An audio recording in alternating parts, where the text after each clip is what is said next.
You are listening to the Lucha Central Podcast Network. And now, LuchaCentral.com presents Masks, Mats, and Mayhem. Mayonnaise isn't good for you, and it's also bad. I was trying to not be white. Fuck that shit.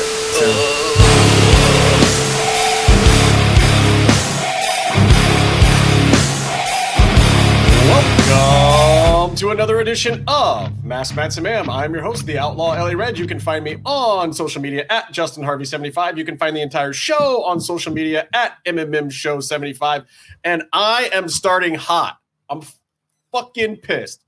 Bro, we're starting with the Wall of Shame this week. I have to do it. Like, straight up, this dude who called Sonny the derogatory slur, the F slur, in this post that Cody Rhodes called him out. And God bless Cody Rhodes for calling this dude out, because Sonny is wonderful. And I don't even have that dude's name to add to the Wall of Shame because he got banned before I could even write it down. But I don't care. I might have had a hand in that, and so might have the rest of us. Good. Yeah. Good. Like, I'm glad that Cody got it out there enough for people to see it, but straight up on the Wall of Shame. Are you kidding me? Like, okay, so here's what I'm putting on the Wall of Shame. I'm putting on the Wall of Shame anyone who doesn't like Sonny Kiss or Sonny Kiss's gimmick because he is gay. That is just garbage. That's absolutely freaking garbage. And there's other gay performers out there that you might not even know are gay. I wonder if you have a problem with them too. Like, they might if they knew, because they're assholes. Maybe. It's like, and don't get me wrong, if you don't like something, by all means, you don't have to watch it. You really don't. I'm not saying that everything is for everybody. And maybe Sonny Kiss isn't your cup of tea, but whatever. I don't know. What do you guys? If you're gonna go dropping F-bombs, we don't want you as part of our fandom anyway. Fuck off. And not those F-bombs, because we'll say fuck all day long. It's the other one is the F-bomb. I just don't. We'll literally punch you in the balls. Byron, did that one piss you off? It made me super upset as a fan of Sonny, as a performer, and also, he came on the show. You have to respect him as a person too. And it was a really exciting week for him. And you expect it, but it still is a shame that this huge week for Sonny Kiss had a bit of that negativity still attached to it. But hey, he had a damn fine match with Cody. Damn fine. It was the best match I've ever seen him do. It was wrong person went over, but still. I don't know. Maybe Sonny will go over in the next one. I don't know that the wrong person went over. I'll get to my thoughts on that in a second. Let me finish up the Wall of Shame. For those who have been keeping score, let me tell you who else is on this bitch right now. Jim Velasco. Oh, get out of here with that. Really? You want to add Jimmy? What did Jimmy do to you, Casey? Took a spot. Yeah, tried to steal my spot on the show last week. I don't know. Maybe just tell him, get out my light. Just get out my light, fool. All right, so David Lagana, former NWA vice president, still on the list for sure. Fuck you, Dick Lasagna. Next. He's on the Wall of Shame. Jojo Feeney, still on my Wall of Shame. I don't care what y'all say. I still think he fucking buried us on keeping it 100 with Conan and the Disco Inferno. I don't know, dude. He's Mr. Feeney's son from Boy Meets World. And, he wasn't treated as nicely as Corey Matthews was. So he's the son of a narc? Look, I got ultimate respect. I don't necessarily agree with everything that Conan or Disco or anybody on the planet does for that matter. But at the same time, I got respect for those cats. I got respect for their show. I'm a fan. I listen to it. I even sometimes listen to Klein Rock and don't fast forward him. But I don't know. It's been a long time. I barely even remember what Klein Rock's voice sounds like at this point. But I know Jojo Feeney, and I had a lot of respect for that dude too until he buried us. Like, I used to put that guy over in tweets, and I used to say nice stuff about him and how much better the show was with him on the mic and not KG. And now I feel like an idiot for saying any of that. Fuck Jojo Feeney. He buried us. The moral of this story is never be nice to anyone. I guess so. Brit Wrestling? Is Brit Wrestling still on the list? Brit Wrestling still on the list. What about pedos, burning. pervs, bullies, all those still on your list? Yeah. I also got to say on my list is Justin for not segueing into a luchamask.com promo so I can take this fucking thing off. Dude, that is the second promo. It's 2 breaks away. I got one. Keep it on. I'm not wearing this for 2 breaks. You gotta read the format guide. That's your He's not- problem. he didn't You send me started, the format guide. you started early. He's not in the He's not in the production. He's not in the Yeah, but production. it's the same. It's the same break every time. It's one of the last ones. So Casey missed the production meeting, but tell me about this mask. Tell me who is this guy? Oh, this is actually modeled after my own face. That They had is Yeah. No, actually, it's Kikutaro's mask, which is modeled after his own face. Kikutaru. I thought this was a pizza delivery guy mask. Oh, you know, Oh, I don't get it. if I had the greatest comedy wrestler of all time I don't get it. He's willing to do my show, I would make him just play a pizza guy and die also, Krista Joseph. On the list, Joseph! Wow. also on the list, any UK company that's ever booked him because they always cancel on him or fuck him over some way. He's been So- booked at least 20 times in the last few years, and every single time he's not been able to make it. So we Because- have extra reasons for Brit I have- Wrestling to be on the list this week. I have another list. I have another person for the list. Every wrestler in Florida who trains and gets free weed from a known pedophile. Okay. and ones who aren't in Florida. You start to believe that there's only like one wrestling school in Florida that's not the Gangrel. Performance Center. What's going on out there? I think it's great that people that have access to the Performance Center are still using this molester for his weed and ring Ricochet. Well, I don't think you can. It might be. Be careful, he might send you a closed. DM. Hey, you know what? That's fine because I would make it very public. Ricochet's never doing this show anyway, right? To be fair, Doubt it. Ricochet's denial of knowing that the guy was a paedophile is almost as believable as his promos. They all know. They all know. Wow, that's hot. Okay. All I could say is Wall of Shame. Listen, No. Wall of Shame, I'm adding Ricochet just because of that. Thank Until Ricochet cuts a better promo or stops hanging out with pedophiles, Ricochet's on the list.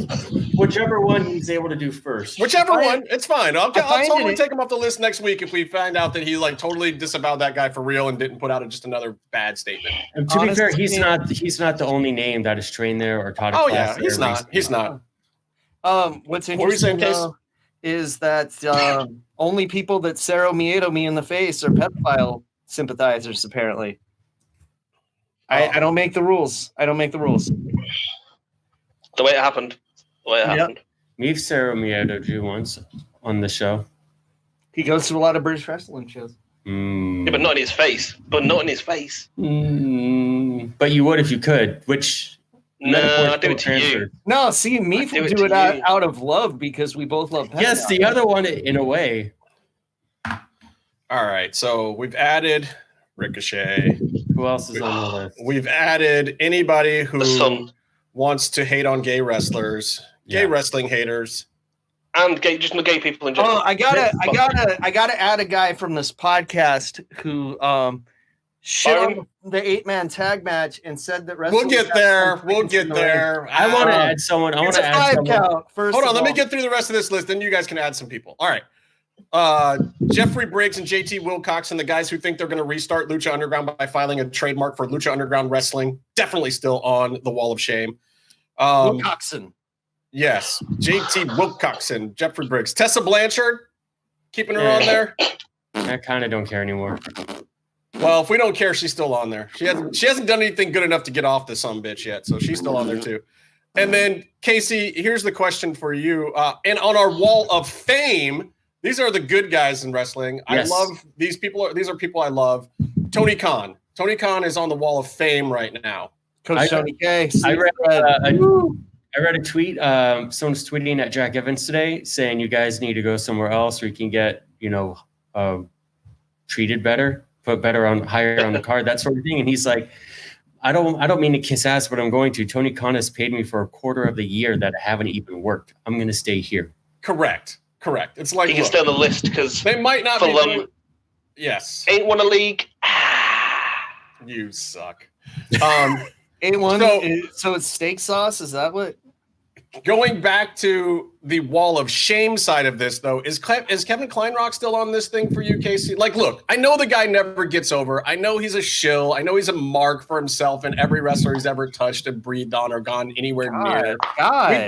We get what the guy is. I mean, he's kind of sleazy and slimy, and he's never really amounted to much in life. I understand that. No, is he still on the wall of shame, Casey? Does he have to be on the wall of shame on top of all that? I mean, the guy's got a bad enough life as it is. There's nothing immediately that he's done to have him be on the list right now. But I do reserve the right by the end of this episode to re-add him to the list if I think of something. Okay. I want to say that all of the cards were not from me. I do not share in that opinion as I mean, I really feel for the guy. If you were as much of a broken down has-been that never was as he is, wouldn't you feel bad for him too? No, I feel great for how awesome he is, especially when the new Vampiro dolls come out. Maybe a free one could be action figures. Jesus Christ. Byron's on the fucking list. They're figures. Come on. Right. So Byron says he wants to get one of Kevin Kleinrock's special vampire dolls. I understand completely. Vampire doll. He wants to get Kevin Kleinrock special. Kevin Kleinrock special / vampire doll. Understood. I'm confused. I missed a week, and so you guys say, did you guys want some other people on the list? Who you got? Who's nominated for the list now for the wall of shame? I got nothing. I got one of the FTR guys. I forgot which one it was. Steve. It's they're doing great. But one of the guys after his match chugged like a cooler of beer water and then spit it on the camera guy. And I think that's about the dumbest thing that you could do right now on TV. Like if I were the camera, I've been through a bunch of shit. I've suffered or I've endured a ton of shit doing my TV shows. But if I was that camera person in that moment during COVID and a talent spits on me on a live show, cameras down, I'm off. You don't do that. So add FTR member Squanch Bleeder to the list. And all those AEW fans who've been having a go at WWE for not having people wearing masks. You only have to watch a certain shot of, was it Arn Anderson? And the entire row behind him not wearing masks about 1 inch away from each other. Oh, yeah. How else are you going to tongue punch each other? How else are you going to tongue punch each other's fart boxes, Meef?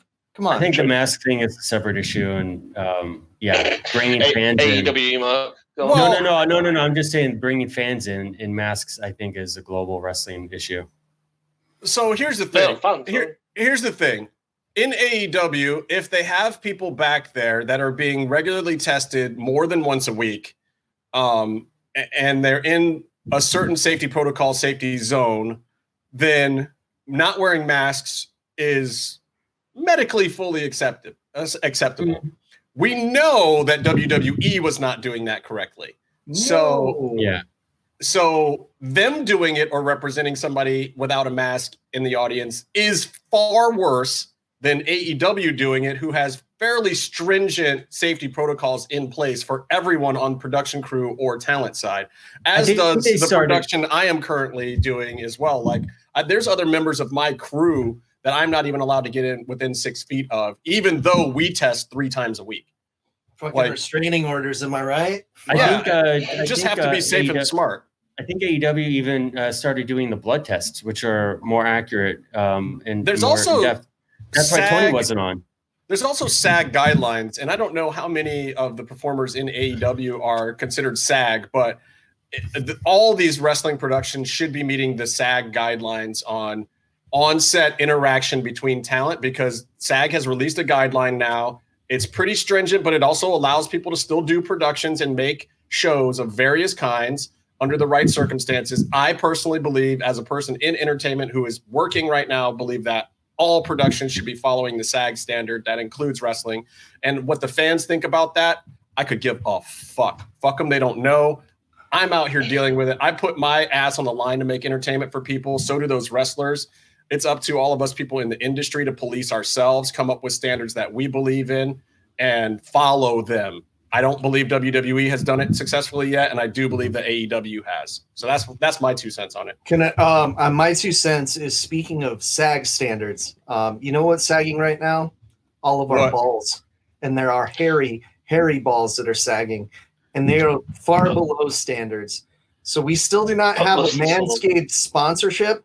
So Kevin is back on the list. Maybe we shouldn't say the brand name when we're asking them to pay us to say the brand name. Yeah, honestly, because I am fully cool with going with somebody else, like the One Blade or somebody land, whatever. Dude, I am not using a One Blade on my nuts. You guys can. I'm just saying, whatever. We can talk. I'm willing to try it out, and if it doesn't work good, I'll say no. Forget your sponsorship. Like if they believe in their product, give it to me, and I'll let them know. Justin, go ahead. Use your MMA connections to get us a Headblade sponsorship, and we'll just use it down there and see what happens.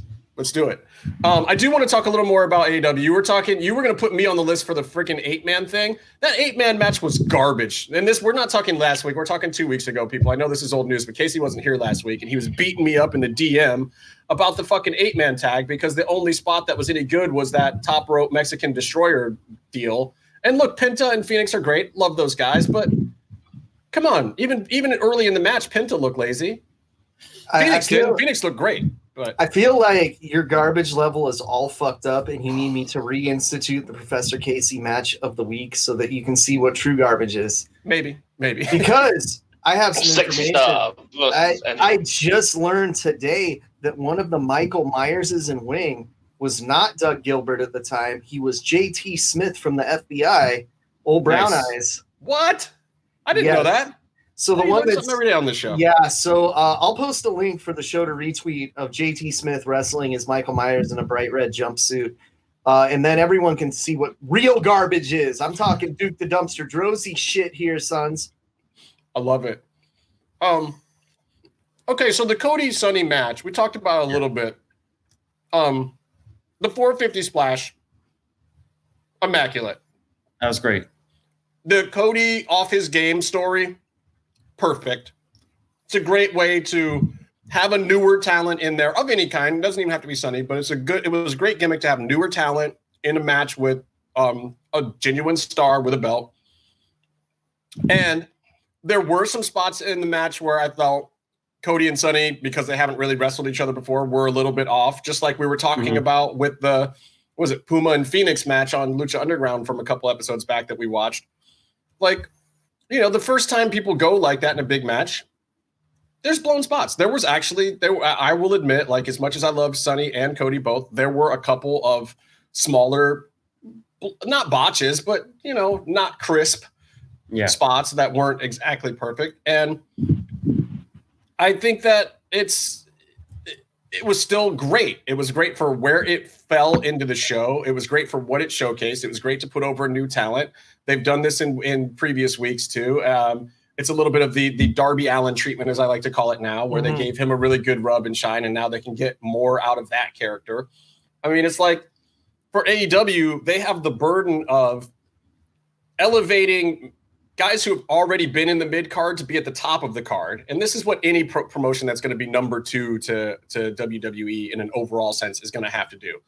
You have to bring in some guys who were made guys over in WWE, put them at the top, and then elevate guys who have been indie guys or in other promotions as mid card guys to the top with them. And then you have this void at the middle, and then you have to take performers like Darby and Sonny and Private Party, whoever, and get them to be these mid-card level guys that can really shine and put on those 20-minute classics. I also don't think... Make Phoenix single. Yeah, I also don't think that Sonny is very used to having matches this length.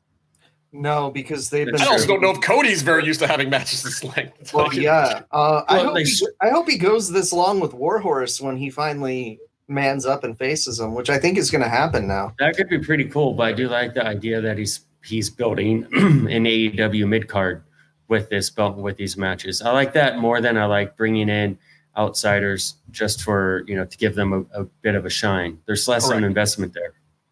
Did somebody say outsiders? But bring about insiders. LA Park and the I can't remember that guy's name, Maxwell, whatever. Yeah, MJF. He's Maxwell, awesome. Yeah, Friedman. Did you see that go down? Yeah, it was awesome. Good time. Was it just talking? Who is it? So anyway, what do you guys want to talk about next? I want to talk about your the Jericho demo god thing, because this is This is Tony Khan writing scripts here, guys, because as we mentioned last week on the show, when we put Tony on the Wall of Fame, Tony is big on these demographics and these numbers, and it really made him very genuinely happy. And he got shit on by so many people for talking about it. That is absolutely where this segment's coming from. It's a direct reaction to the fan backlash about Tony talking about the demographic. And Jericho is fucking hilarious. I loved everything about this segment, even the orange juice, which was totally Vince McMahon style nonsense from the mid 90s, but it worked so well with Jericho right here to me. Who do I blame for this shitty Sebastian Bach Twitter feud between Jericho? That's Jericho trying to get money out of every single feud he can do. Everything. Jericho, Sebastian Bach. I fucking love Skid Row though. I've seen them live. Yeah. It was awesome. They're great. Jericho's great. Jericho's getting orange juice over so much. It's insane. I mean, he did Orange Cassidy did the Batista whatever thumbs down, and the crowd of 20 employees sounded like Wembley Stadium just going nuts. I thought it was great. Wembley Stadium. Fried chicken. Anyone else? That place never sounds good. I got a Sid shirt. Okay, Meef. You guys see Sid? Sounded like MSG. Anyway, I thought it was great. I can't wait for the rematch when Orange Cassidy wins. Hopefully he wins with a DDT or else. I'm telling you, man. I look when Cody's time is over as this TV champ. Orange Cassidy, I got to do it, or put the big belt on Orange. I'm just telling you, they got to strike while the iron's hot. If they try to wait a whole nother year and do something big with Orange like that, it's gonna sizzle. If they do it now, I think the gimmick lasts 5-6 years. Here's what you do, and Tony, you can have this for free, brother, for the sleaze thread. You get a hardcore title, and then you put it on Orange Cassidy. 24/7 rules, but he doesn't want to do shit. So like Norman Smiley? No, words. You want to redo the Screaming Norman gimmick with the guy who doesn't talk? He just doesn't want to do anything. He just sits there and lays there, but every week he finds a way to beat his opponent, even though he's just sitting and catering. Like the ladder over on the couch and pins a guy by accident. Or like the ladder in DDT, that's their new champ. The ladder's been champ for a while. All I know is that Janela better be ready for Yoshihiko, because Yoshihiko doesn't fuck around. And that better be the real fucking Yoshihiko. I will know the difference. One last thing I want to go back to with AEW with the Sonny thing. JR commentary. He did the he-she thing. JR was just a little off, man. When Shivani's not there, AEW's not as good to me. And I love JR, but JR has some senior moments these days or something. He doesn't love the format and he can't keep up. And Shivani Excalibur is pretty much, a younger, less experienced Shivani, but Excalibur isn't going to talk over JR to keep everything smooth, Yeah. But also I will say I've done the he-she thing with Sonny before myself. So I can't completely fault him for it, though I wasn't on national TV when I did it. And the way he did it was so emphatic. And I get it. Like, look, Sonny is super effeminate. If you hang out with Sonny, you will feel like you're hanging with one of the girls. You will. And I understand people making that misconception. But at the same time, you have to understand that with Sonny being that way and being effeminate, that is his version of being a man. Mm-hmm. That is what he defines as his manhood. And he is 100% a dude, just not a dude in the bro sense of the word. He's very effeminate. And so it makes it difficult for people when you're talking with Sonny or you meet with Sonny and you're going to speak about Sonny and it's your job, like JR's. Like, that's the other part of it. JR's getting paid to say this shit right, bro. It's your fucking job. You had one job. Say the man's name as a he, not a she. But I don't know. I really felt like JR was just fucking off the whole first half of that show. And that was an unfortunate part of it. I think that it might be because of the show that we normally watch to review on this show, but I tend to tune out commentary quite a bit. We're going to talk about that today, too. Because there's an episode of Lucha Underground we're going to talk about later where Stryker was in rare form. Your hero, your Lucha Underground name game line champion, Matt Stryker, that once defeated Casey, who didn't show up. You let him beat you, Casey. You did. 10 count. So I'm still the huge dick champion of the line. What? What? Oh. On that note, Denise over in Lucha Central, tell me what's happening on No, the Lucha not Central on that pod. note. No, not on that note. And we Jesus cut. Christ. What are you talking? No. Okay, let's try it again. On this note, oh, hey, Denise over in Lucha Central, tell us what else is happening this week on the Lucha Central Podcast Network. I'm going to use one of those. Hey everyone, it's Denise Salcedo here in Lucha Central with a reminder of where and when to catch your favorite shows each week or when to try a new one.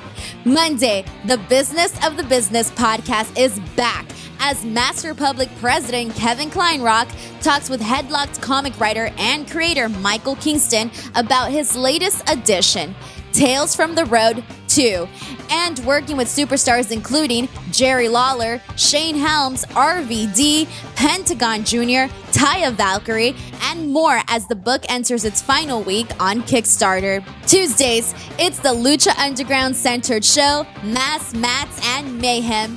Check out the premiere video stream every Tuesday at 2 p.m. Pacific, 5 p.m. Eastern on the Lucha Central YouTube channel and at theluchacentral.com. Then listen to it on your favorite podcast platform every Wednesday. Also on Tuesdays, Wrestle Boss with Fabi Chulo, live, covering pro wrestling and MMA from 7 to 8:30 p.m. Pacific. Head to WrestleBossLive.com to listen live and even call in or download it Wednesday across podcast platforms. Wednesday nights live on Facebook, it's Spanish show La Mesa de los Márgaros, giving you both the news and the chisme from around the lucha world. Find the video version on Facebook Wednesday through Friday, and then Saturdays download the audio version in podcast form. This week, AAA referee Piero takes a seat at the table and the crew talk about the controversy of luchadores and revenues from digital content as well as the growth of luchadores as YouTubers and influencers. Thursdays, it's straight out of the bodega with Papo Esco and PWR promoter Gabriel Ramirez. This week, Ricardo Rodriguez pulls up to the show and the trio talk about his start in SoCal, signing with the WWE, and being the personal ring announcer for Alberto Del Rio, heading to India to be the head trainer at the Great Khali School, and more. On Friday, it's your double dose of Lucha Central Weekly podcast, one in English y el otro en español. Lucha Central Weekly is where you'll find all the top stories of the week, both inside and outside of the ring from Mexico and anywhere luchadores are in action across the globe. This week, both shows take a look back at the packed weekend, including Mexico streaming shows from DTU and Mas Lucha's women's tournament, plus all of the lucha-related matches on WWE Extreme Rules, Impact Wrestling Slammiversary, and AEW Dynamite.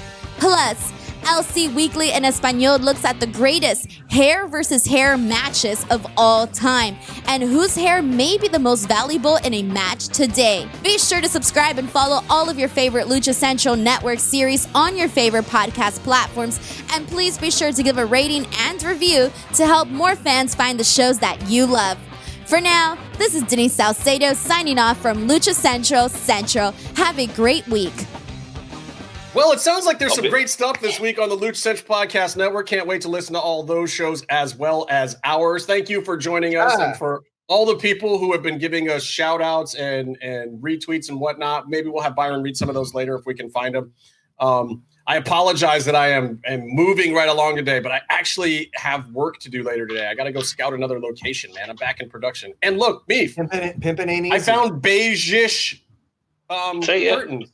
Yeah. Well, I'd say beige walls. Beige walls. Is there a I word? also got my Alpha Predator back there. I don't know if you can see my Alpha Predator on the screen. Oh, there. you mean I worked hard to get my that. waste of $30? Gave it to you. Yeah, you got had, brother. So pretty much the only thing I don't have is Dutch, but I have all of Dutch's weapons. I have all the Alpha Pred stuff. I have the Samurai stuff. You got had. Yeah. City Hunter comes out on the 28th, day before my birthday, by the way.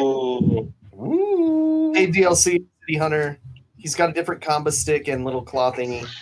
We should So be able to about do Ghost. the It's regular all about mission as Ghost. a team of predators instead of regular dudes. I don't think I want our to be podcast. fair. And I then don't you want put our the podcast one to be known as a team of predators. the one honestly. predator would be just a regular fire team guy with a little pistol. Yeah.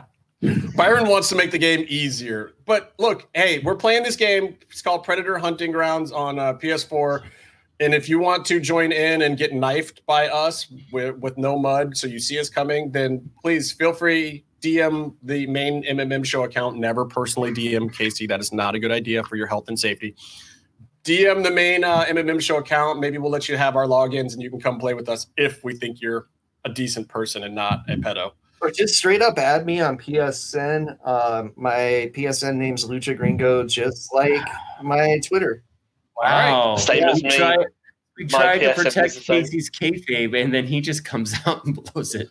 Well, it's hilarious. We were getting messages on our Instagram account from Lucha Gringo. I was like, oh my God, Casey's responding to Instagram posts. Nope, it's Gabe. Yeah, it's Gabe. Gabe still listens though, so that's awesome. Yeah. What's up, Gabe? So Gabe, what's up? Love you, brother. The other Lucha Gringo. The IG Lucha Gringo. Not the OG Lucha Gringo, the IG Lucha Gringo. IGLG. IGLG. You should get a tattooed on his knuckles, IGLG. Let's talk about a little bit of, since we're talking about Lucha Gringos, let's talk about Lucha Libre and Lucha Underground. Whole thing sucked. Wow, the whole thing? You're going to do it like that? Okay, I like the show. I just, the gimmick and the movie was dumb. Well, first of all, hold on. Let's tell people which one we're watching. So if you go to Tubi Television or wherever you watch Lucha Underground on the DVDs or whatever they have in other countries, we're doing season 1, episode 11 right now. We're going through these in order. So if you want to be on time for next week, watch episode 12 before you watch the next one. We're doing them in order. We're watching them all again. We're on season 1, episode 11. This is right after the debut of Angelico and Argenis and all these other fun guys last week. So that was a really dope, fun episode. But this week we're talking Cortez Castro. Yeah. Oh, come on now. No, Cortez even like post today. What up to my man Ricky? What's up? The crew was tight in this match, especially the three of them. I mean, I don't know how much better you can expect them to do. I thought they were doing great. Very quick. I can tell. Well, before we even get there, I can tell you what I expect Lucha Underground not to do.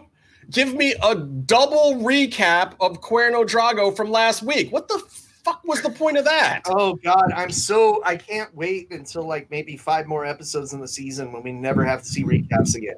Yeah. I mean, here's my thing. Here's my thing that I'm going to say about that, and it's close to wall of shame bad. Mm-hmm. Fuck you, Evie Dub, because I feel like that you guys know that's my man, but I have to say fuck you because I know an executive producer should have some kind of power in the universe, even if there's 27 other executive producers that are all dickheads. Whatever was going on that show at the time, I still feel like Eric Van Wagenen had the power to tell somebody 2 back-to-back last week recaps on this show is asinine. We're not putting that on television. Fuck you. And he didn't do it. So I have to blame Eric Van Wagenen. Fuck you, Eric. What if the show though was split? And I hope I'm kidding. Like, I'm not really mad at Eric Van Wagenen. They had multiple editors that would do sections of episodes, not whole episodes. So you think it was a different editor for the opening recap or the second opening recap? There was a scene in between them in sections somehow, whatever the math is. You've got 30 seconds to edit, and that's it. Watches one, and then he's like, all right, I'll go talk to the other guy 2 hours later, completely mind somewhere else, and then sees it, and he's like, oh, I like this. You're far too kind. All right, now you can go back to the match if you want. It sounds plausible. The crew was good as a team here, but against Pimpy and Masquerita and his hog, fucking 3-on-3. Come on. Okay, but has Bale been in a real match yet at all at any point since his first run-in where everyone was supposed to be amazed that B-Boy was there? No. When the camera I was don't on even his think face. he got featured too much in this one as it was. They do understand that B-Boy is, Wrestling in fact, a really good wrestler, right? Mm-hmm. Like, did no one get that memo? He's actually really fun to watch. Honestly, I don't think they did, or they wouldn't have let him go when they did. God damn. And we would have got the pirate on fucking television. Where the fuck's the pirate, Evie Dub? On the list! Pirate would have been great. Man, Eric is really working his way anything else. Wall of Shame this week, isn't he? So You know who's on the wall of who's on the wall of fame? Every pirate ever. Oh. So there's a lot to say about the commentary, but I do want to bring up the one good thing that I heard. There was a Dick Togo running senton reference, which is very timely because Dick Togo is now back on TV in the wrestling except world. That came after the double inappropriate gangbang comments. First of all, the first gangbang, when you're talking about gangbangers like gang members who shoot guns, gangbangers, totally racist. The second gangbang comment, which was about, multiple gentlemen putting their penis in one woman, equally inappropriate because it was also used in a negative homosexual connotation. What the fuck? Don't forget, like, the go behind, where he pointed out, it's a weird way they're going about this. It's a wrestling match. It's all go behinds and faces and crotches. And I get that. And there's a funny joke in there somewhere, but this wasn't it. Those jokes weren't funny. Honestly, this is when they're still trying to be edgy. I could probably come up with some pretty good ones that would have made it past the censors. But that's what I'm saying. All I know is that wasn't Matt Stryker. It was Louis Armstrong again with the gravelly voice. I don't know. He's not really experienced as a wrestling announcer. You mean Louis Armstrong? Noted. Realistically, though, I swear Stryker only uses mid-90s indie wrestling names for moves. Oh, it's okay. He called the wrestlers. Was he in charge of it? Tanahashi clothesline, okay, in the next match. So, What did he say that they got a 3D code breaker on Masquerita for the pin? Did he actually? He actually said that, a 3D code breaker. Yeah, that is not a Lucha Libre move for people who, just for anyone new to Lucha Libre who's watching this show. He likes the card of rolls too. FTR stole it from. So there you go. We thought it was Jericho this whole time. No, it was just the Shatter Machine. The crew had a name for it, didn't they? It's the Psycho Realm when the crew does it. Yeah. Hey Casey, is there any backstory here to why Big Rick loses an eye? Okay, so that was a wink question, by the way. That was a hey Casey, is there any? Yes. Okay, so I was gonna come up with a whole thing, but I forgot what I was gonna say. All I know is that he eventually gets an eye patch, and when I start yelling "Tiger knee, Tiger uppercut," he didn't know what the fuck I was talking about, and he gave me the weirdest look. Like, dude, why do you keep yelling this shit? Why are you guys saying Tiger knee, Tiger uppercut? Tiger knee. It's like, I don't understand you. And you know what? I got no respect for someone that does not respect Street Fighter 2. I know. That's pretty sad. I just wanted to hear you tell that story again. I was trying to think, what's the setup we can get that out of Casey with? And we're going to keep doing it. As soon as he shows up at the eye patch, expect to hear that story again on this show, goddammit. Okay, so I have the real story, all right? Oh, so you do? Originally, they were going to have him turn against the crew, right? And he was going to team with Masquerita and Pimpinella, but they decided that Masquerita already had a big enough one-eyed monster in this corner that they didn't need Big Ray.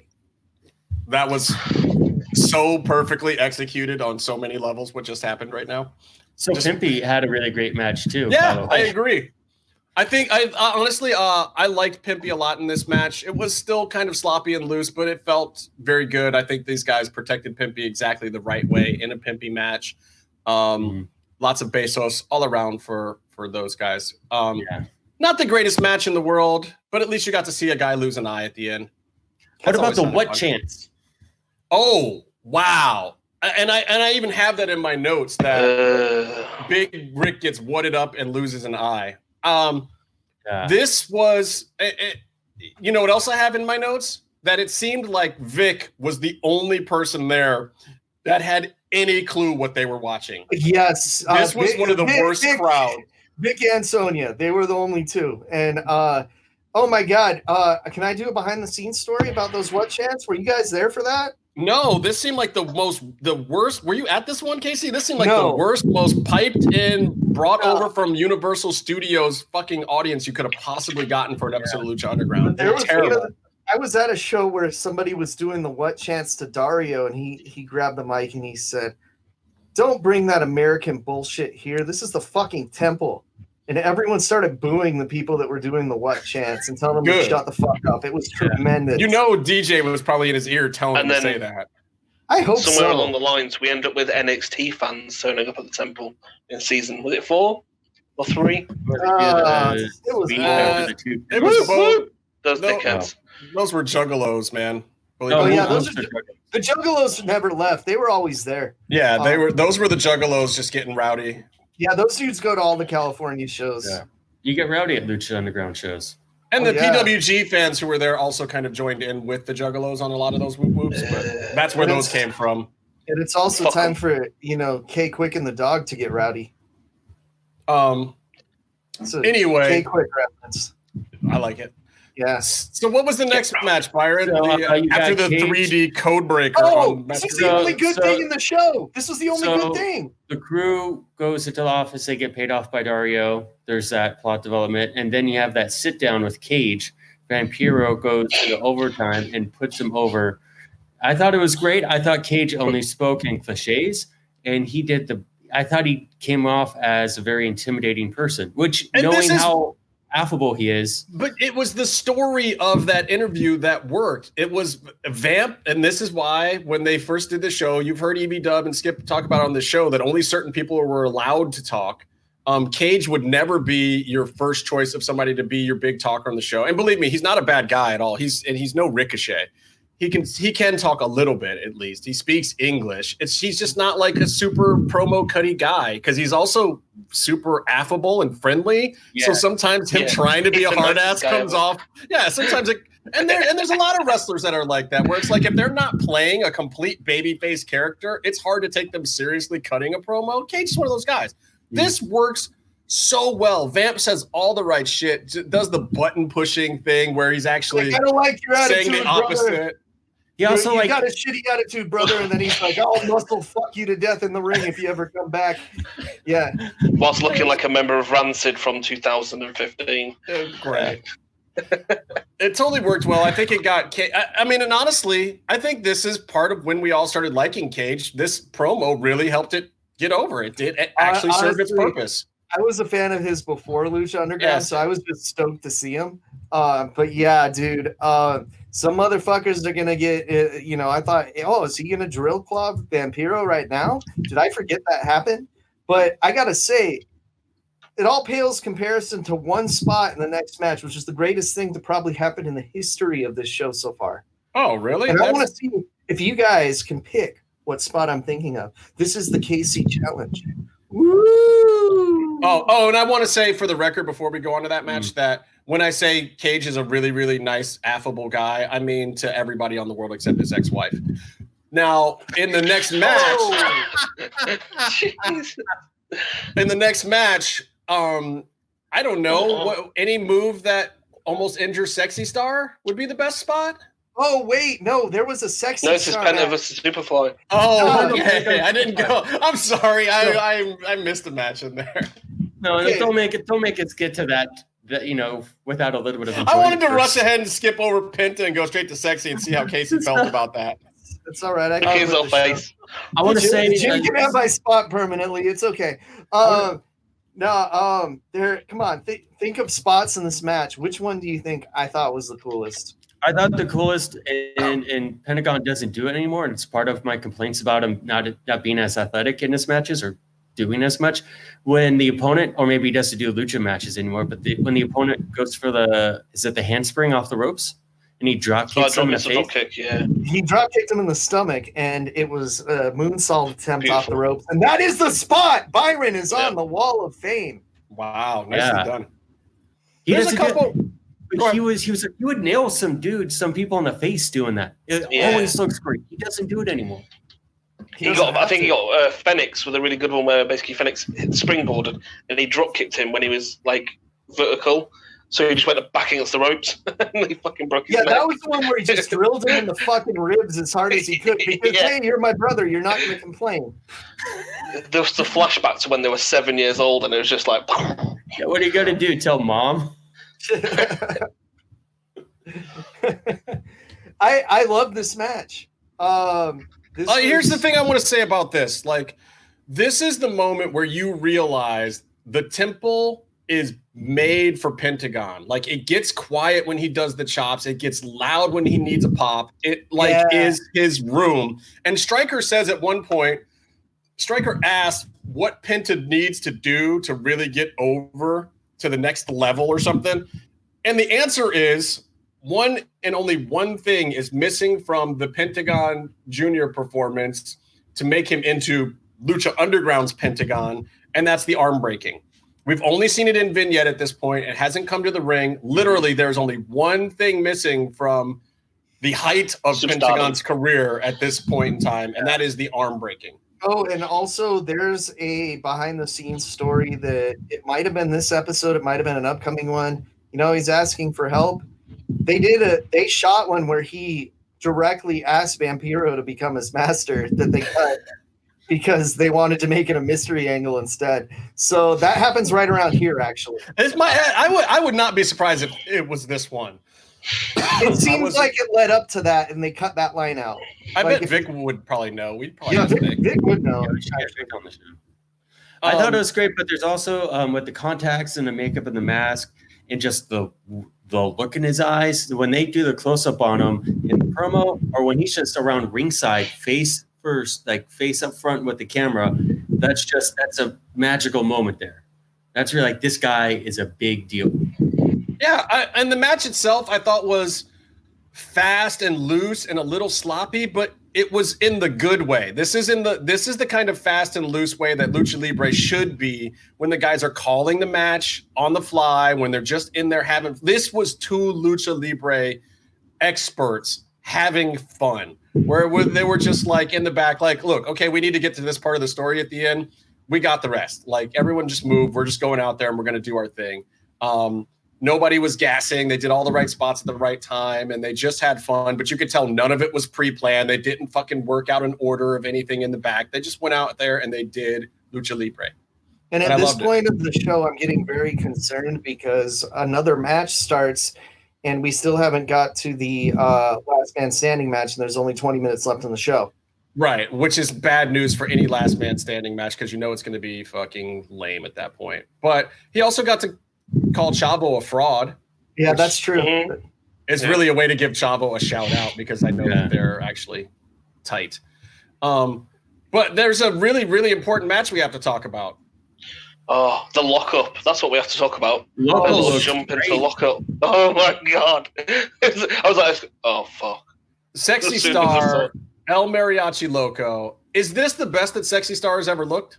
Yeah, thanks to Mariachi. No, actually, it's that I Quit match that she had with. Yeah, it is. Yeah. But at the same time, Mariachi, the way Mariachi sold for her was far more than she deserved. And I'm just going to, I don't even want to talk about this much, but I will say my part and let you guys speak.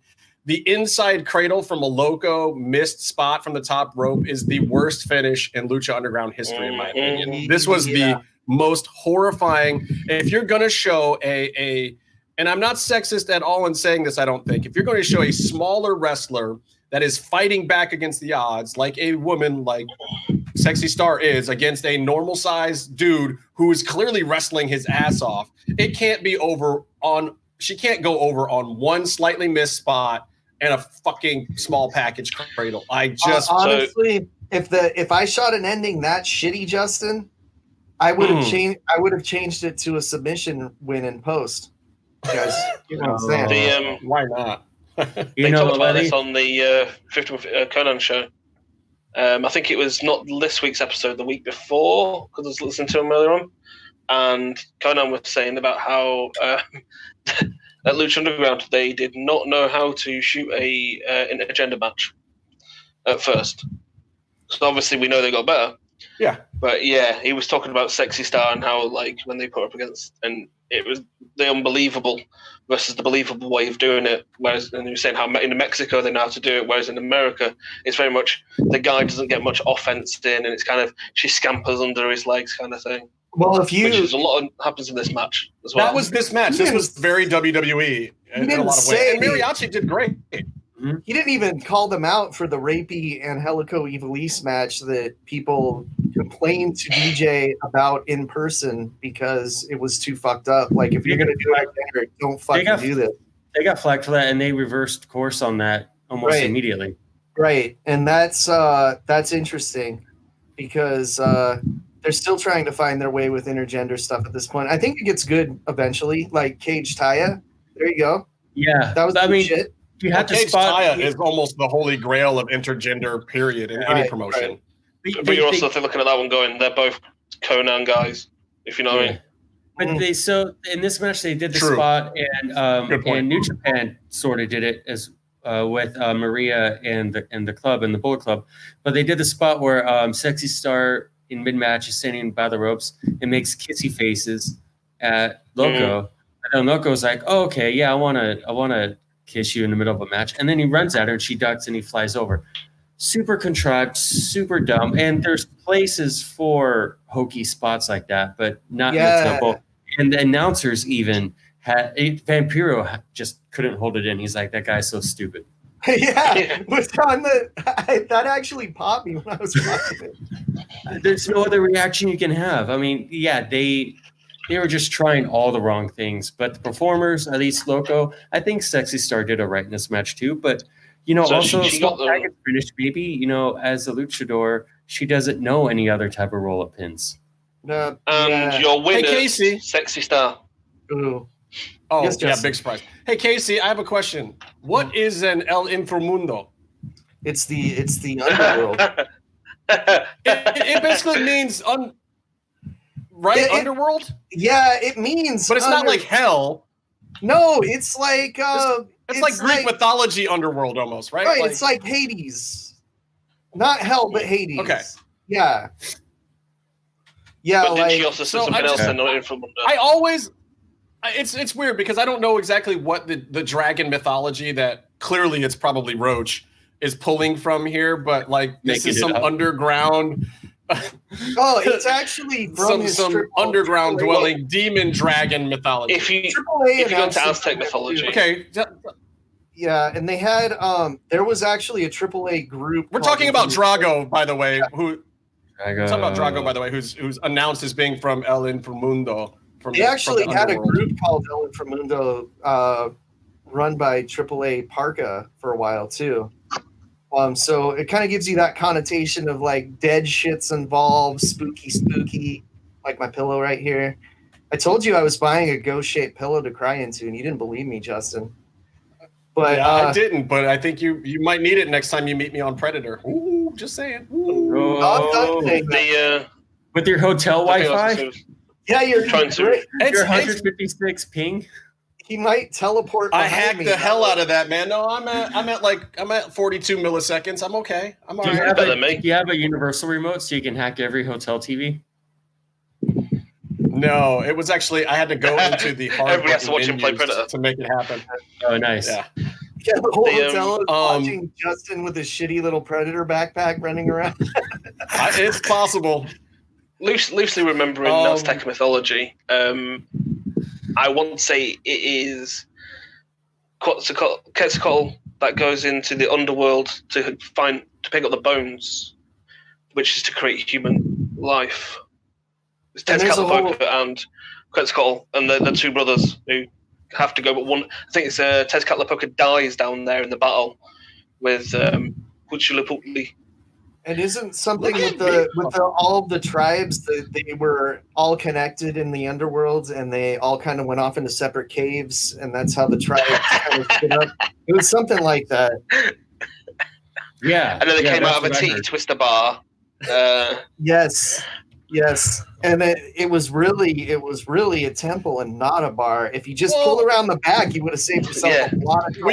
We are living in a Robert Rodriguez world here. I mean, he didn't specifically create this one, but I was looking forward to the Dust Till Dawn and Lucha Underground meeting somewhere. They talked about it, but I think that it was. I mean, I don't think that DJ and Roach were really comfortable writing in that world particularly, but they were fine paying homage to it. I don't even know if Skip was comfortable with it, but they just wanted to pay homage to it at least. And of course, Brian Cage was in an episode. This guy right here would have been comfortable with it. I know. You should let them hire you. Things they should have done. All right, so this isn't actually a last Luchador Standing match. I hate last man standing because last week there was a table spot with a count out. I don't know. This is a fantastic match. I'll tell you what. Ever. Yeah.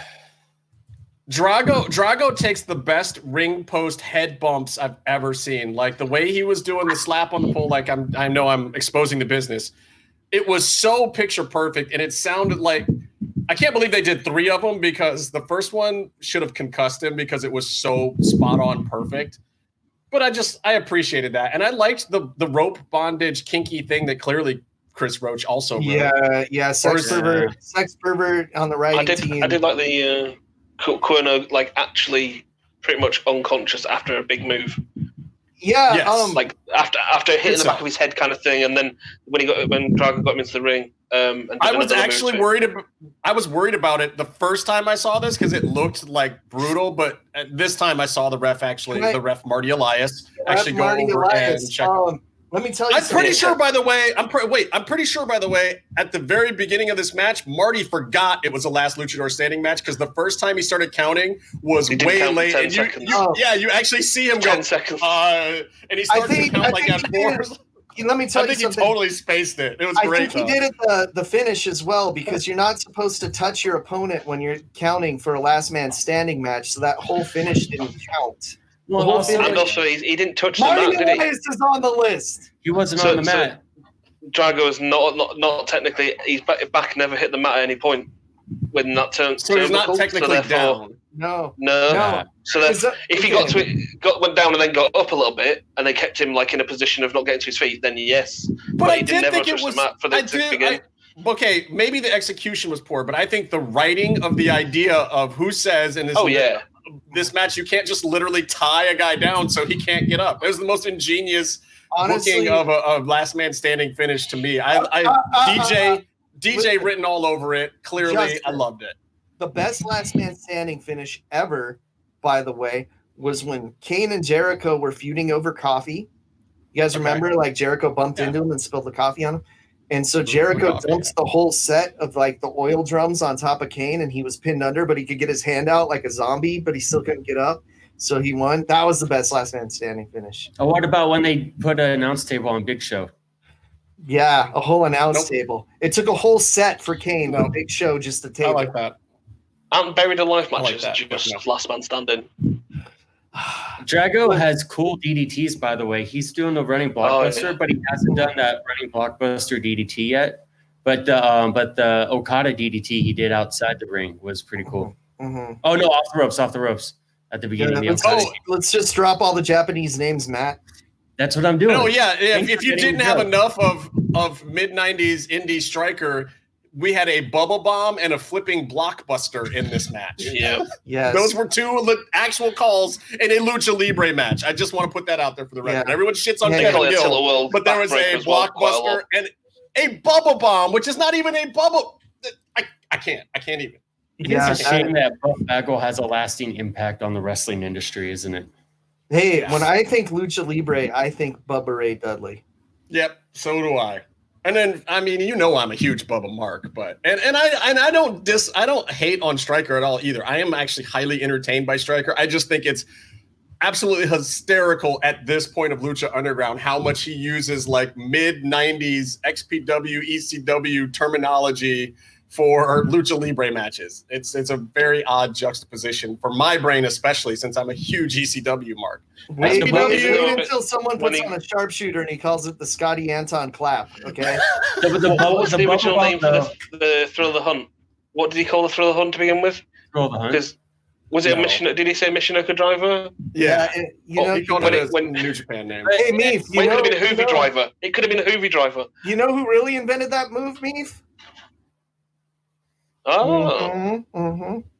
It's called the Abasuwashi, baby. Woo! It's the bubble bomb to sit out atomic drop. With the full Nelson. It's like a sit out Uncle Slam. With the Nelson. Yeah. It's dumb. That move sucks. It's worse than I will say that this match had probably my favorite arrow from the depths of hell at super high speed because I feel like HDF was very, very comfortable with his partner in this one. But I mean, he shot through the ropes to the point where he almost overturned it, and Drago knew what to do. Just moved over a little bit, got my man, came down safely. But yeah, like looking at that now, I'm thinking to myself, dear Lord, I hope Santos Escobar. Oh my God, did I say it right? Is that his actual name now? Santos Escobar? Yeah. Yes. You're doing a lot to me. I got it correct. Holy crap. Anyway, so I just was thinking to myself, holy shit, I hope that Santos Escobar never does this move in WWE because no one is going to not do it like that. He will die. He will break his face and neck. That was the high-speed real deal. One of the ones he's done has been a good 20-footer. Would you guys feel weird if they said, if you went for a new job and they told you they were going to change your name to the lady announcer of your last job? What do you mean? Santos. Melissa Santos. Santos. Okay. I know. I get it. You get where you're going. Anyway, anybody else got anything else with this episode? Let's see. I hate last man standing matches. I don't like how in the last man, it bugs me in gimmick matches when the wrestling all of a sudden changes. So like it's a 10 count match. So all of a sudden you get an 8 count off the first move. Yeah, that's why I like Texas death matches more. They do the 10 count gimmick, but you have to pin the guy first. So it doesn't expose the business as much. You know what I mean? I like that. It's the one thing I like. Oh, there was plenty of business exposed on this episode. We can definitely say that. Mm-hmm. All right. Well, good show. I think what I need to do. Listen. I've got to go outside a little bit later, so I need something to cover my face. Let's find out if there's anything available for that now. My balls are. Lucha-masks.com, in partnership with Mask Republic, give you personal protective masks to keep you Lucha strong in the fight versus COVID-19. With world-class luchadors Blue Demon Jr., the Lucha Brothers, LA Park, Ultimo Dragon, Cain Velasquez, Conan, and so much more. Head to lucha-masks.com and you too can become a masked warrior. Lucha-masks.com, powered by Pro Wrestling Revolution. Am I wearing this right? Am I doing this right? Bum, bum, bum, bum. Is this how you're supposed to say animo and kick someone in the head and then do a lot of spitting? How's that? Animo. How's it go? Like animo. It's like this. Like this is the original. This is how you do it, right? Something like that. Just a little. It's like this thing. Animo. Like diamond cutter upside down. Anyway, I just know that Phoenix would love when we would do that at the shows. Anyway, I got my dark Phoenix. This one is super dope. I wore it all day today. I was out at the beach, out in the heat in San Diego, and this thing held up and was great. Let's see, what do you got up there? Is that a Barros del Mall? What do you got, Barros del Mall? Oh yeah, this one's pretty sweet. Feels comfortable. Looks badass. I like how Meef's What's Meef rocking? His mouth moving. That's tremendous. Looks like they're smiling. That's great. Meef, what are you rocking up there? LA Park. Chairman. Who? The chairman. The dance. Oh, LA Park, not La Parka, but LA Park, right? Mm-hmm. Not to be confused. And then we have, of course, this way, Kikutaru over here, which is dope. And it's so funny to see that on Casey because it looks like his regular ears. It doesn't even look different. Anyway, if you want to roll up on some of the dope merch, a lot of these are gone, but there's some new stuff up there too, and some still currently available. Lucha-mask.com. A lot of dope stuff. Love these things. Bandito coming soon. I really wish I had gotten more. What's that, the Hayabusa case? Dope. Glacier. Suck it, Jim. Suck it. There's like 3 versions of Pentagon. They're doing the one with the Venom one, whatever. It's great, but that sold out super quick. You got to stay on top of it. You know what I mean? Yeah. Check the websites. Check the follow Mask Republic on Twitter because he's going to tell you when things are going to go up, right? And when he does that, pay attention. Keep your time zone in mind. Don't fuck up that, and you'll get your masks. Don't worry. Just pay attention. Also, if you follow the Lucha Brothers MX fan page on Twitter, they are on it as well. They're promoting it as hell. If you follow MPOS Official on Twitter, MPOS Official, for all of your mask needs. I plugged luchamask.com on the last Another Miserable podcast. You're welcome. Lucha-masks.com. Wow, that is very kind. Yes, lucha-masks, plural. Yes. Plural. Is there a dash in there? There is the dash. And Lucha-masks.com. Yeah. Remember that S? Actual dash. Lucha-mask. Hey, did you guys All watch right, so- NXT this week? Fuck no. Yeah, Oh, actually, yes. I did catch it right at the end. I went back and watched the whole thing, and I was really happy with Shotzi Blackheart. But I'd love to talk about our former Lucha Underground stars that have ended up over there. One of them had a really great promo this week. Meef, do you wanna? Which one of them was his it? acting's a lot better from.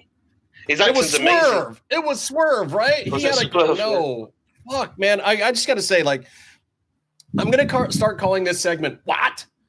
W-A-T, where are they? We're going to talk every week now about what former Lucha Underground stars are doing.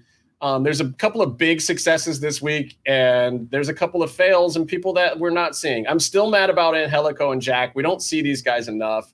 I do believe that they're in the right place in AEW. I do believe that AEW will do some better stuff with them at some point. It's just They're not just now. in countries that they can't get here. Is Correct. The problem. It's just not now. I will also in the fail side of the what segment, I got to put Swerve. Like nothing happening. Oh, he's still employed? Yeah, Morrison is in a perfect spot. He's with Tony Nese now. Yeah. I mean, Swerve is getting great matches. He's doing Which stuff. one's no one else Tony is doing, and none of it matters. The really bland with muscles. The one that looks like Elias. Okay, I know. Yeah, the shorter Elias guy. The guy his gimmick is he has Elias. muscles and he flexes, and he's a jerk. And he's like 3'7". And everyone, he's like, "Oh, I'm mad. Now I'm gonna challenge you to a match. Like it's a bad thing for you." And then the other person, you guys As remember Adam that? Cole is to Shawn Michaels, Tony Nese is to Elias. Adam Cole is awesome. Adam Cole is Man. fat, very fat. He is also very fat, but we can't hold that against him. All right, we've dragged it on enough. We're just honestly, people, we're totally just messing with Meatloaf right now, talking about stuff we don't just care fucking about, with him. Yeah. just making him not get a chance to talk No, about his buddy. The Forgotten Sons, what are they doing? They're never Rotting in hell. They're being forgotten. Okay. Yeah. Just making sure All they're right. Cancel cultured yourself. They're Go ahead, being Meatloaf. forgotten. Let's talk about Legado del Fantasma. Did I do it right? No. You Did I did? say Yeah. it right? Right? That's two. I've said Santos Escobar and Legado del Fantasma. And that's all you get from me. Next week, I will go back to fucking those up again on purpose. Go ahead. That's as Sorry, much we still got respect as I'm Byron giving there. But no, Yeah, it's an amazing promo, really good promo. The acting in it, obviously, again, Twitter lit up, and it actually showed he could actually go into a career actually acting. Which, if This you've is seen the honestly- Phantasma look- movies, He's been on this show before, and his English wasn't even as good as what that was. No, He yeah, sounds like he was born in America now. How did that happen? How did his English get so good? Or was he fucking ribbing us this whole time? Has he always been able to speak English? as No, well? dude, his English has always Meef. been really good. Yeah, He's like straight his up. English is perfect. Yeah, but his accent What? was even like not as thick. It was really good. what's that, Byron? I said, yeah. Oh, okay, no, so it depends. Social situation, because I have to talk clearer for people when I'm down when I move to here because they Wait, can't that's an understand my option? original accent. Yeah, seriously. So Can we when turn I that first button moved here, on? Are you doing it I used to now? have to. Yeah. So I have to talk in a clearer accent for you all. Well, How it's do just you- a clear accent. Oh Well, my how does God. it get worse? Now, let's Have do you- the bad. have you Yeah, ever you got to seen- do. Are you You ever the seen guy- Sean Bean? Are you guys? I know the guy I from know Sean Bean. Smash? Jag. Are you Yeah. Brad Yeah, Pitt yeah, from Smash in your everyday life? Jesus. Do you like Dex? I used to have a really thick accent, so I had to change it. But no, it's like that kind of thing. So when you're talking to your friends, you talk differently, don't you? So you do actually. Whereas when you work, you pronunciate things better. And Okay, so kinda go- you're saying that HDF actually likes us because he speaks in a thicker accent when he's talking to us. Great. Yeah, I would say that's appreciate because it's that. more comfortable. take it. Yeah. Great. Okay, I'll But, take that. but So, obviously, I'd imagine if you think about it, he's around a lot more Americans on a day-to-day basis now. correct. So Well, and that was he kind of my there since point. September, if not before. So it's kind of been a thing of it's improved through what's the word? I can't think of it. The word. Practice. Okay, so here's my question for you, Meefloaf. I got both his names right, his faction and his personal name right. Mhm. Okay. Who are the other two guys? Who are freaking Frack? Whacking Wild. You're really good. Or Jauquin. Jauquin. Whacking. Yeah. Whacking Wild. If it's Spanish. Joaquin Phoenix. Who is famously, obviously, DJZ. The man who nearly killed Jesse Sorensen and then nearly killed himself in Mexico. Oh yeah. And Raul Mendoza. Raul. Who Raul was is really good. what was his other name? He was Raul Before Mendoza. before he was Raul Mendoza, he had another little name. I No can't one remember what it existed was. outside of WWE. Oh, stop. You don't have to protect this kayfabe. He ain't that good. But yeah, so Well, I don't know the name. Oh, you're protecting your kayfabe. I get it now. Okay, Byron great. legitimately doesn't know the name. That's the problem. Okay, cool. yeah, Either- that's what it is. Was he Super Ninja or was that Angel? No, Super Ninja was fucking Yeti in WCW. Right. That's He what I was meant. Super Ninja. So what is the impact here of a faction? I mean, I feel like if they're not up against the Undisputed Era, what else do you do with a faction in NXT? It's not a very deep roster for a Well, faction to at really the have an minute- impact. You've got Phantasma's got the Cruiserweight, so obviously he's going to be doing that, which also includes going on 205, and they've been wrestling on 205. So I don't think they're necessarily mingling. They are going to be on NXT, obviously, but I think it'll be a while before they would go up near the Undisputed Era. It's going to be more kind of working their way through the Drake Maverick Breezango at the minute. So That's is he, still going what's on. his speech though to his guys? It seemed like at some point he was saying we're all going to be champions, or like we all could be the Cruiserweight champion. Is he trying to bring them up Making a as Freebirds rule on the Cruiserweight Championship? no. That would dope. The idea is that he's creating a legacy where basically those guys can also make themselves, on the level. So they all go up and they all actually can go for top titles rather than being kind of left behind. And If you next time you talk to him, and I don't know that he has any pull with the booking guys in the back, but they should really just change their name to the Misused, and that would say a lot. Like we're the guys that in every other gimmick have been poorly used, and now is our time to not be poorly used. You're just trying to get Swerve on TV as part of the group. Yes, I am actually, because I love Swerve and I give him so much shit on this show. Swerve's on 205. Swerve? Yes, Quite a bit. but nothing he does matters. Like Swerve has become the Dolph Ziggler. He is the Misused. He really is. It's like you put him in a match, and he does that one really cool roll up suplex thing straight off the mat.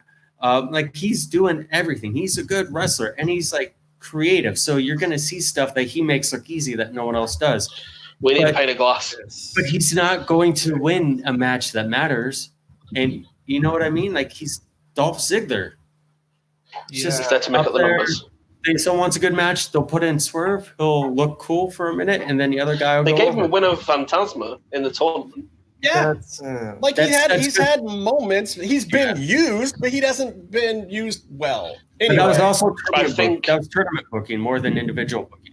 Yeah, but I think what's now going to happen, what you're seeing with the Tony Nese angle in 205 / going to go into NXT, obviously, is Swerve online earlier on when Legado de Fantasma said 205 is now the home of them.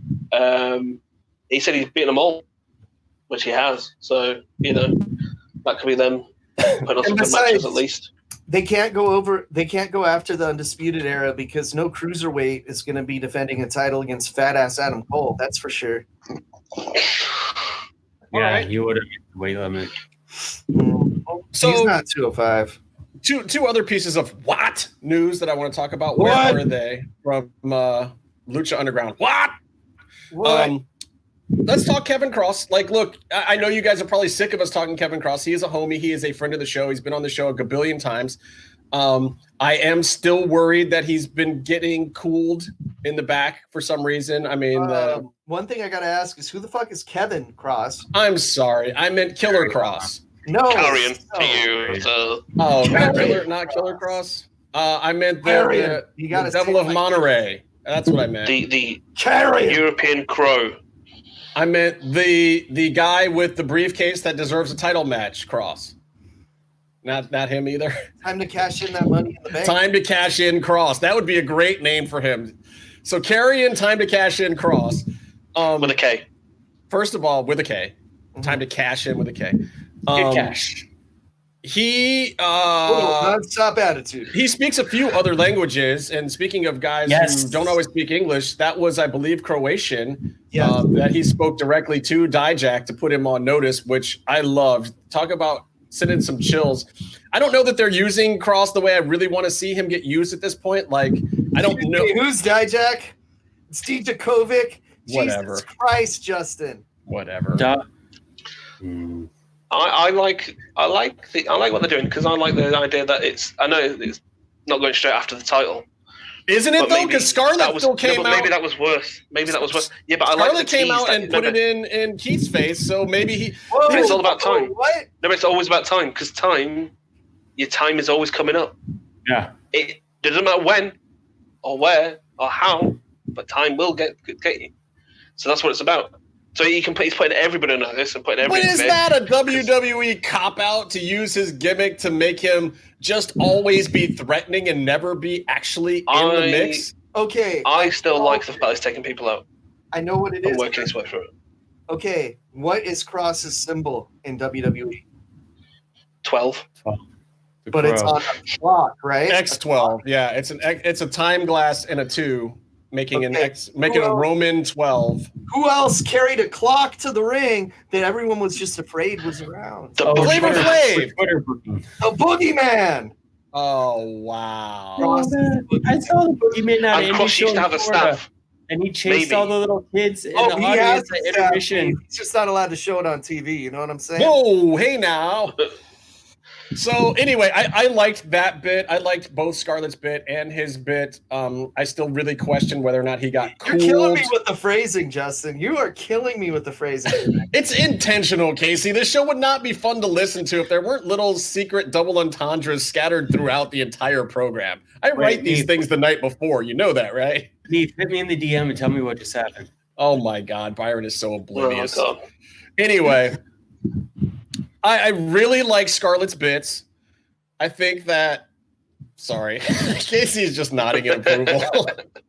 No, I don't like those bits. I even said that on one of her posts the other day, and Cross commented to it. I said that I have trouble liking Scarlett's post because I'm not trying to push up on my homie's girl like that, and he appreciated that. But I do like her bits. I like what she's doing. I like that they're both kind of. Playing off of these other things, but I still worry like that Adam Cole call out, that Finn Balor promo. I feel like I hope Cross doesn't have heat in the back. Like I hope he's not getting cooled by the guys who are bigger names. It's possible though, man. This shit happens. Maybe, but I think it's more just this is how they're pacing it. Well, they can't take the belt from Keith for a while. Like Keith has to keep both belts now. I just don't. Right. I don't see any good story of them taking, even for Cross, even for a homie, even for HDF. Like even if it was one of our favorites, I could not support taking the belt off of Keith Lee in under 2 months. Either. But what? It's just a town in West Yorkshire. What if it was Evil and Dick Togo helped him? That would make sense. Maybe we'll talk about Evil shortly. Anyway, that's kind of the what, but there's one more what left. What? Ivelise. Yes. Ivelise has a goddamn job, y'all. Where? Evie has a job. Evie, who wanted to quit Lucha Underground and get out of her contract to get this job, finally actually has this job after everyone else already got that job. It paid off. Strategy paid off. Where is this job, Justin? Where's this job? First of all, I'm excited. It's just a pacing. Ivelise is elite. She is now excited. in AEW wrestling. I'm excited for her too. I joke about the other stuff. Evie did really want to go there for a while. I don't know what any of the circumstances were with her not going there sooner, but this is absolutely where she wanted to be the whole time. She wanted to be with these people in this promotion. She really feels like this is her moment to shine. And, calling a spade, I feel like this is her chance, period. Mm-hmm.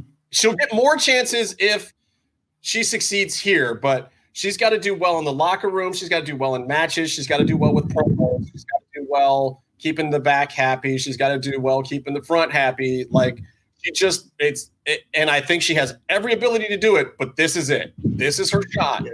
And mark my words, quote me later if you want.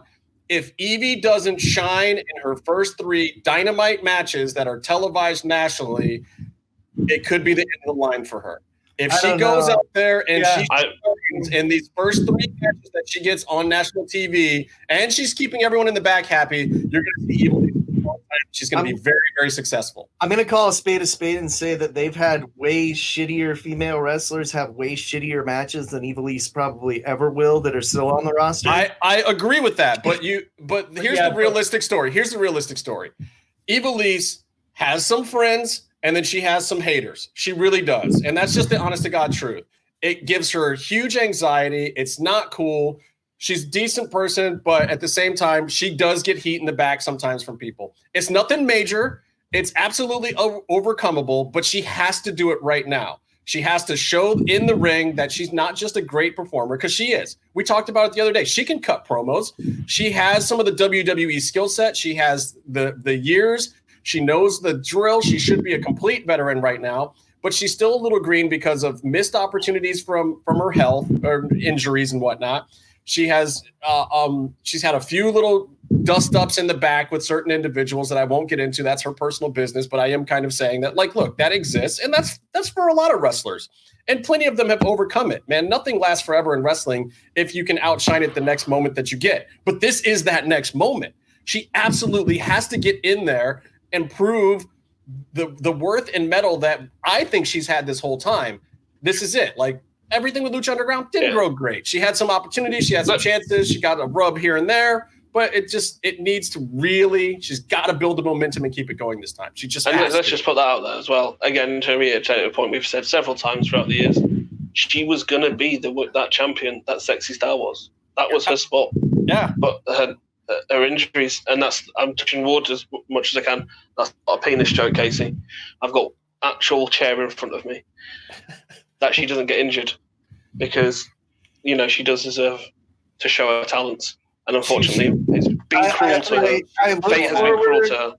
I look forward to her getting lots of wins and then losing to the real AEW Women's Champion Abaddon. The best. Abaddon's the best. Give her the belt. Just give her the belt. Abaddon is great. Abaddon doesn't need the belt right now. Also, she's still kind of green. Also, she's really scary. Ivelise is going to bring a level of legitimacy to the AEW women's, group. Are you still in love with her, Byron? Ivelise?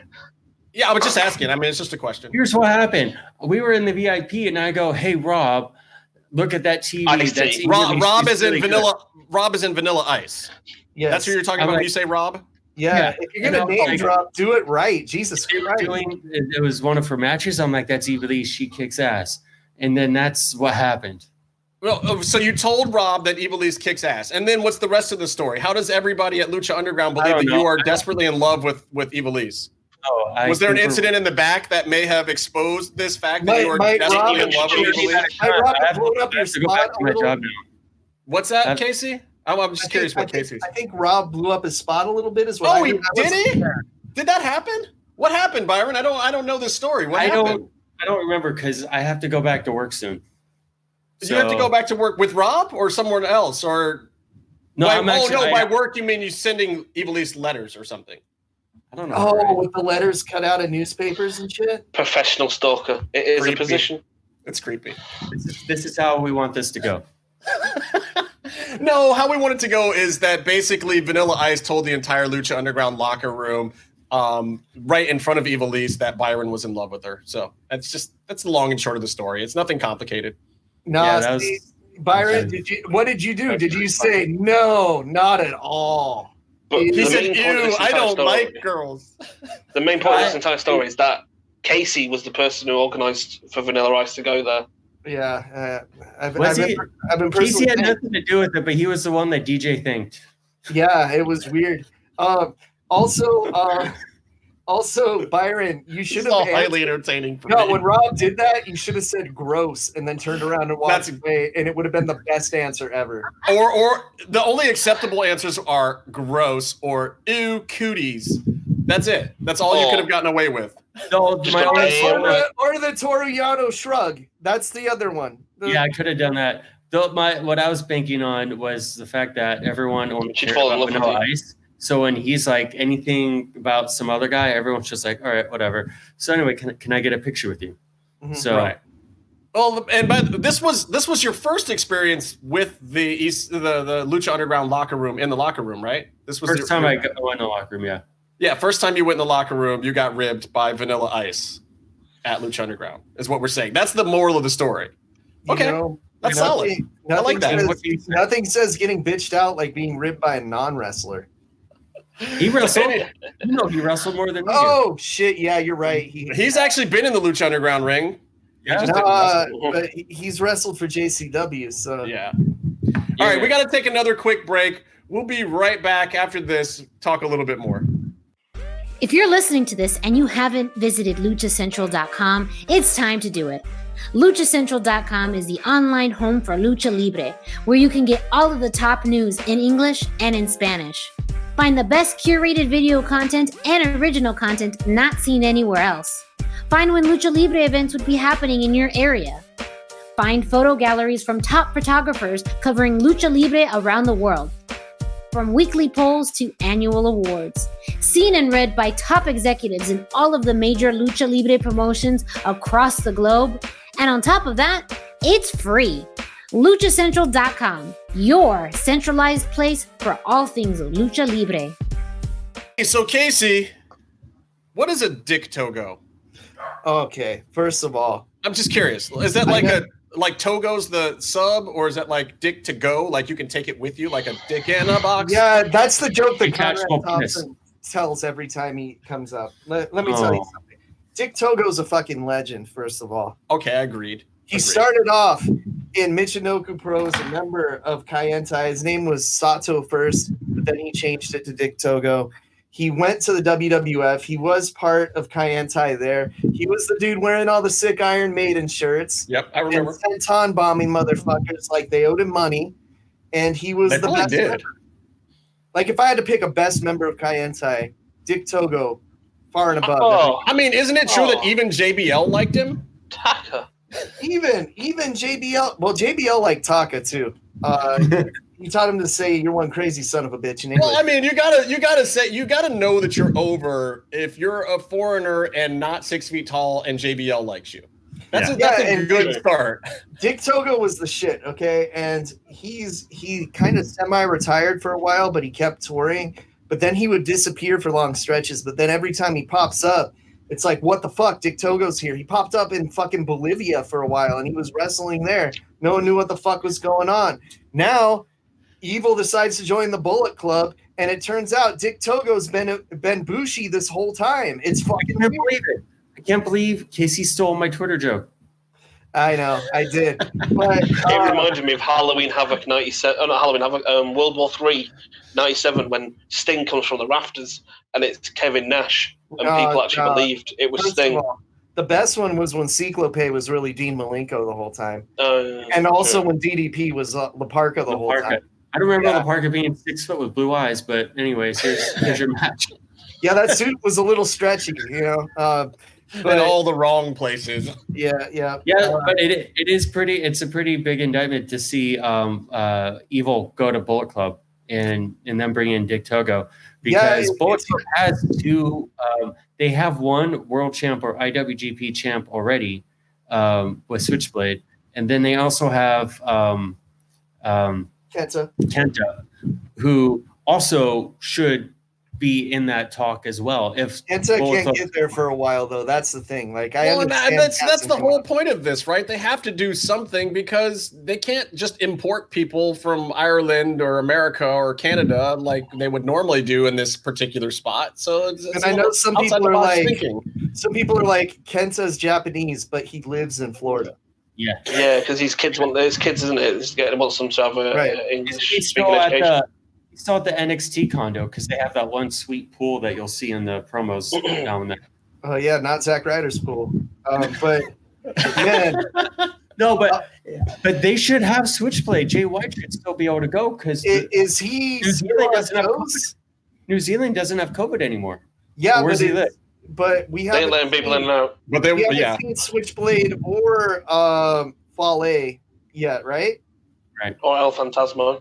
And my question is with Evil, he's always had the worst gear in pro wrestling. He's always been the Lisa Frank Undertaker, but why does he dress like Awesome Kong now?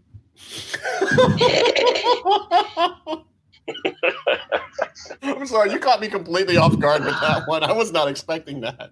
That wasn't even a joke, people. That's just funny to me. No, it's legit. Her fucking skirt that he's wearing. So I was expecting Brandy Rhodes to come stand behind him and have a horrible angle that got aborted, but wow. But she's got her new thing with her Nightmare Sisters thing. Yeah. But what about Luther? What about Luther, Justin? What about Deathmatch legend Luther? He's winning tag matches on. He's with Serpentico on Dark. Serpentico. What is Dark?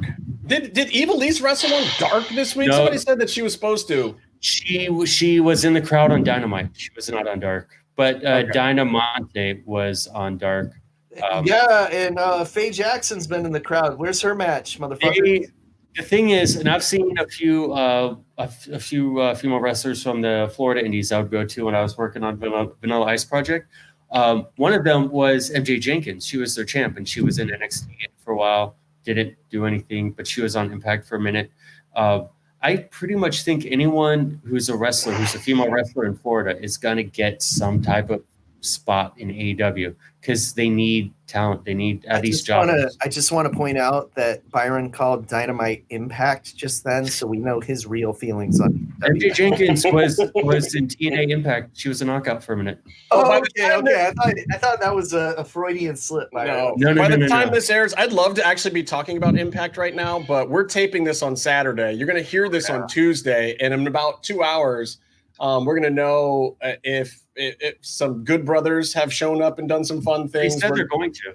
Yeah. Which is there is a surprise. There's some other surprise manager coming down to the ring with him. But most importantly, I really just want to know what's going to happen with Dashing Chris Bay. I'm really kind of interested and excited. I want to see that match too. I hope it really shows out. I'd like to have a good time. And Willie Mack is the opponent against Dash and Chris Bay. They know each other well, and I expect to see them fuck each other up royally because I hear that they are both very, very excited for this match, and they have some big spots and some fun things planned. So I expect to steal the show. That's a good match right there. Just pretending to saw it. Shit. It's Tuesday. Let's go into recap mode. So for me, I think the standout of Slammiversary has to be Bay and Mac. You're just gonna lie like that to the audience. This show is live right now. That spot was crazy. That spot was absolutely crazy. I can't believe they did that. I can't believe that Moose's manager was Sting. That's fucking crazy. I can't believe Moose is doing a Flat Earth gimmick. No, it's Jimmy Savile. And that Mark Calloway is now a part of Impact? What if Undertaker did the whole thing to get out of the contract? He shows up. Impact isn't racist enough for Mark Calloway. And he's debuting at a pay-per-view next week called The Next Ride. It's going to be awesome. Oh, God.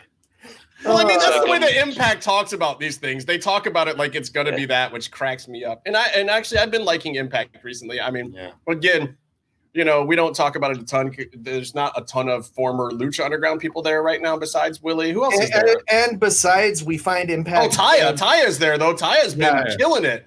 The real reason we don't talk about God, Impact is because we find Impact fans insufferable. Let's be real. Yeah. I think that, I mean, there's just a global section of wrestling fans that, you know. My problem is I don't watch Impact all the time. And when I want to watch it, I need to listen to the commentary. And it's unbearable, even though the matches a lot of times are great. And I think the angles are actually being Josh Matthews. Oh, I wasn't even going to put him over by saying his name. Jesus Christ. He's just really, really crummy, guys. He's just not good. Don't say it again because he'll appear. He can't even hit a moonsault. Didn't you watch that Tough Enough, whatever? And I've got friends that are friends with him, and they just respect the hell out of him. But I don't feel it, man. I just don't like the guy. Justin, tell your friends to tell him I like him more than Matt Stryker. Wow. Is that real? What No. just happened? No, it's not Okay. On that note, I'm getting out of here. I got work to do. I got to get back to work. I love everybody just as much as Casey hates everybody. Yeah, congrats to Leeds. I don't even know what I'm saying right now. For what? Fuck Leeds. Whatever. Anyway, We won until the next championship. time, stay For what? calm and stay in the mix. Penis!